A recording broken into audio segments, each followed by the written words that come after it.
Monday, March 21st, police were called to the 4 Acres Motel on Hickman Mills Drive after cleaning staff found Daizsa Bausby lifeless. The 18-year-old was a star student at Southwest High School and was on her way to college. Beautiful, funny, and incredibly smart is the way most people would describe Daizsa Bausby. But unfortunately, the potential she had to be great was horrifically taken away by someone who was supposed to love and protect her.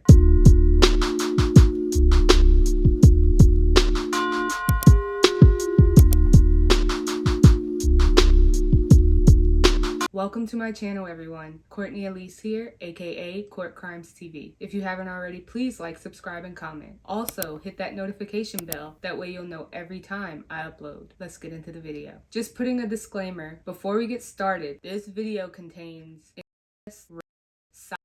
child sexual abuse.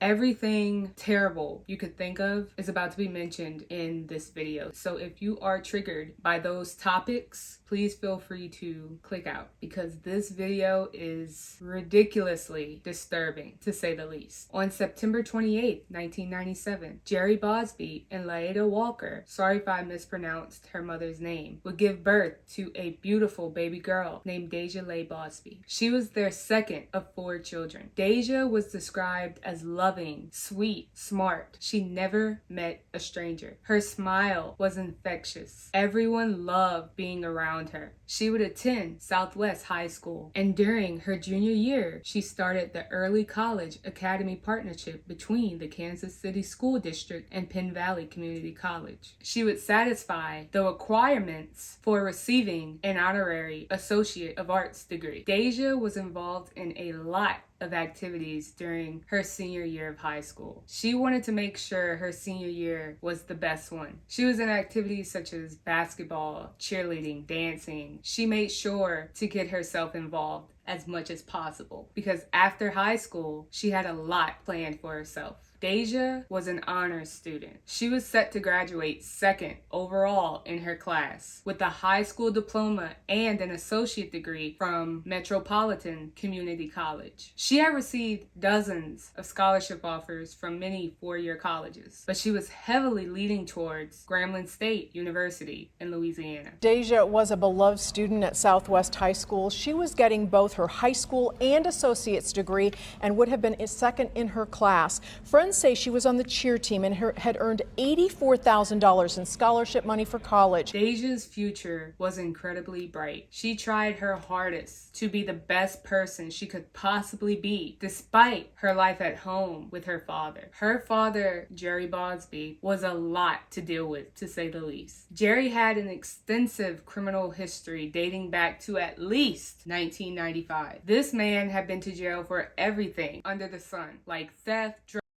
domestic violence, driving under the influence, and driving with a suspended license. He also got a 120-day jail term for violation of a protection order. He threatened Deja's mother with a He also threatened to set her on fire. Yeah, this man was beyond crazy. Walker says Bausby is a violent man who abused Deja's mother. He would curse her out, accuse her of other men and stuff, and she wasn't doing nothing. Deja's mother got an order of protection against him the month after the teen was killed because she feared for her life. But according to family members, Deja had been trying to reconnect with her father, even attempting to help him with his drug addiction. Mr. Postman, it's your birthday? What's up, bro?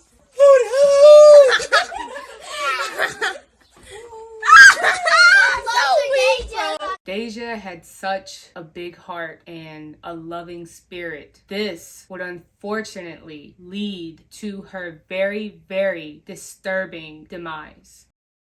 On March 21st of 2016, Deja's lifeless body would be found in a 4-acre motel room on the south side of Kansas City. Her body had multiple scrapes to the forehead, lips, neck, and nose. It also seemed as though someone else had tried to put her clothes on her because she was improperly dressed, according to the medical examiner. Immediately starting their investigation, detectives would go back to the hotel and pull surveillance footage. The footage showed 6 hours after renting that hotel room, a man matching Jerry's description is seen leaving the motel, never to return. Prosecutors say surveillance video shows Jerry Bausby, Deja's father, entering the motel and renting the room around 9:30 Sunday night. A few hours later, a person matching his description leaves the motel but never returns. When questioned about this, Jerry claimed that he had picked up Deja from the house and dropped her off at the motel that he rented for her and some friends to enjoy. Jerry insisted that he only stayed in the motel room for 20 to 30 minutes tops, and that once he left the motel room, he walked to a friend's house, leaving Deja in the room by herself. He also denied having any contact with his daughter. Many close to Deja suspected right away that her death came at the hands of her own father due to his extensive criminal history. Many in Deja's family say they suspected Jerry Bausby from the start. No, I wasn't surprised because I thought he would do it. He was on drugs. On September 20th of 2016, Jerry Bausby would be arrested and charged with first-degree murder and sexual abuse of his own daughter. Deja's official cause of death was ruled as suffocation and asphyxiation. He was placed on a $7,500,000 bond, cash only. Tonight, he's being held on a $750,000 bond. We wanted to make sure the community understood how serious we were about keeping him where he belongs. The trial would last only 4 days, and throughout the trial, prosecutors leaned on video surveillance footage from the motel and a nearby convenience store. The footage showed Jerry renting the motel room at 9:30 p.m. and leaving 6 hours later. The convenience store, which was located only 10 minutes away from the motel, captured Jerry buying cigarettes and him leaving the store, never to return back to the motel. They also cited DNA evidence, which Assistant Prosecuting Attorney Jill Eisenhower said was undeniable. The next part of this video is about to be extremely disturbing and disgusting, okay? So I'm just warning y'all. According to the medical examiner, Jerry's DNA was found in Deja's mouth and anus. She was raped, and you can say or. Her DNA was also found on Jerry's genitals. Jill Eisenhower said, every place they looked, they found the defendant, her father. His DNA was all over Deja. Now get this. This is like another disturbing part of the story. Jerry's female defense attorney, Gara Feldman Gary, said that there was insufficient evidence to prove Jerry killed Deja. Now, I'm warning you again. There's a lot of disclaimers in this video. I'm warning you again. What I'm about to say is so disrespectful and so disgusting to Deja and her family, her loved ones. It's shocking that another woman would have the audacity to say this, but let's get into it. This broad said that what happened to Deja that night was consensual. She went on to state, why would she drive with her father to a motel if she didn't want to have a consensual sexual relationship with him? This is coming from a female attorney now. Why would she remain there for hours if she didn't want to be there? Most teens would probably go there to get drunk or out. She was going there, she's talking about Deja. She was going there to have a secret rendezvous with her dad. She's not a victim. Deja's not a victim according to her. She's a willing participant. I'm gonna reiterate this again. That was all just said by Jerry's female defense attorney. Disgusting. Jackson County prosecutor John Peters Baker fired back at this horrible defense claim that this broad just said. She held up photos of the injured and lifeless body of Deja in the bed. Turning red, John Peters Baker screamed, "This was not consent." Mind you, let me put this into perspective about how Deja's body was. When they found Deja, when the housekeeper found Deja's body, Deja was facing up and her clothes were disheveled on her. That means Jerry was watching his daughter's life drain from her body. The last thing Deja saw was her father over her looking demonic. She said Deja was brutally She endured horrors of her father on top of her. She then took out her phone and started a clock. The court would sit in silence for 30 minutes, the amount of time it typically takes for someone to lose consciousness from smothering. It takes another 3 to 5 minutes for that person to die. That is how long Deja fought. Jean Peters Baker asked the court to set the maximum sentences for Jerry. She said doing so would demonstrate that evil will be matched by justice. Jerry Bausby remained mostly unfazed throughout the entire trial. When he did take the stand, he spoke for 45 minutes, mentioning Deja only once, referring to her as a star. She was a star, but you decided to evilly, if that's even a word, evilly blow that light out. You, her father, decided to stop her from achieving greatness. You, her father, decided to stop her from living her dreams, from achieving her goals. Instead of holding himself accountable, he blamed racism and what he viewed as slavery in modern America for forming him into what he was. Okay, racism and slavery convinced you to brutally violate your child, your beautiful black daughter. Racism caused that. Make it make sense. He would be sentenced to 2 consecutive life sentences, 1 each for second-degree murder and sodomy.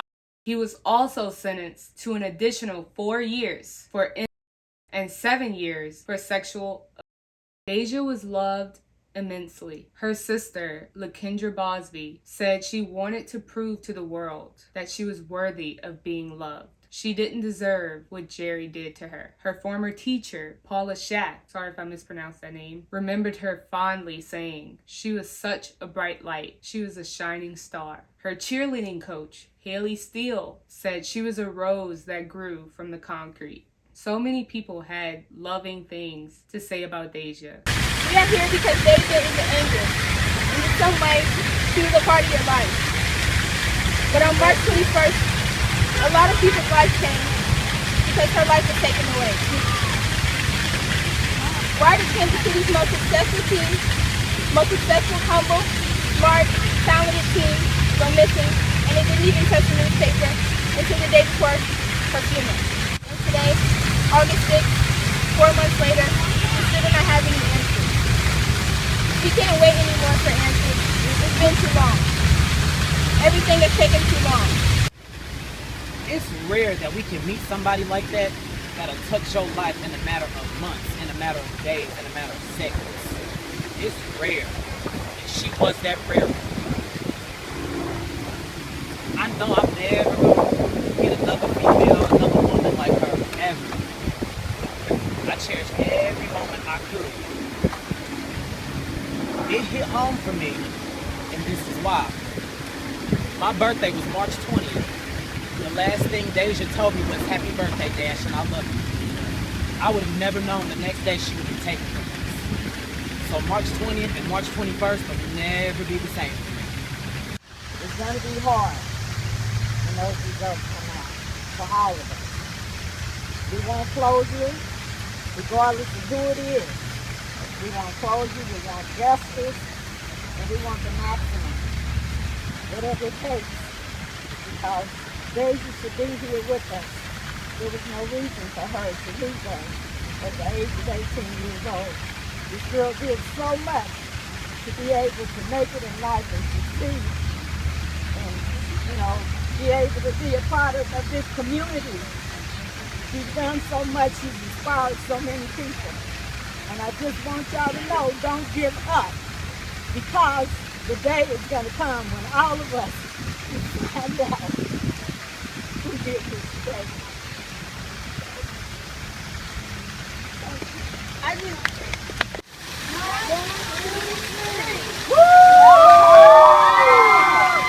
But her best friend, India Woods, has been carrying her best friend's legacy with her. She said, "Everything I do, I will do to the best of my ability. Not just for me, but for the two of us." Deja, we always been successful together.